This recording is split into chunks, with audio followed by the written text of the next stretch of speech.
கடத்தூர் பகுதியில் கடந்த 3 நாட்களாக பெய்த கனமழை காரணமாக பொதியம்பள்ளம் தடுப்பணைக்கு கல்லாற்றிலிருந்து வரும் தண்ணீர் அதிகரித்தது. இதையடுத்து பொதியம்பள்ளத்திலிருந்து அமைக்கப்பட்டுள்ள கால்வாய் வழியாக நல்லகுட்லள்ளி ஏரிக்கு தண்ணீர் வந்து நல்லகுட்லள்ளி ஏரி நேற்று நிரம்பியது.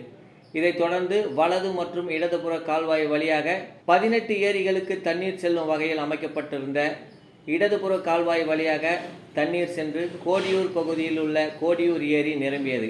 வலதுபுற கால்வாய் வழியாக கடத்தூர் ஏரிக்கு தண்ணீர் வந்து சென்ற நிலையில் கடத்தூர் ஏரியும் வழிந்து நிரம்பியது. இதையடுத்து ஒசல்லி ஊராட்சி மன்ற தலைவர் முனைவர் ஆறுமுகம் தலைமையில் கோடியூர் பகுதியில் கோடியூர் பொதுமக்கள் மற்றும் வேடியூர் கிராமத்தைச் சேர்ந்த பொதுமக்கள் சேர்ந்து கிடா வெட்டி சிறப்பு பூஜை செய்தனர். இதேபோல் கடத்தூர் ஏரி பகுதியில் பொதுமக்கள் சார்பில் அப்பகுதியில் கிடா வெட்டி சிறப்பு பூஜை செய்து 4 ஆண்டுகளுக்கு பின்பு நிறைந்த ஏரிகளை வணங்கினர்.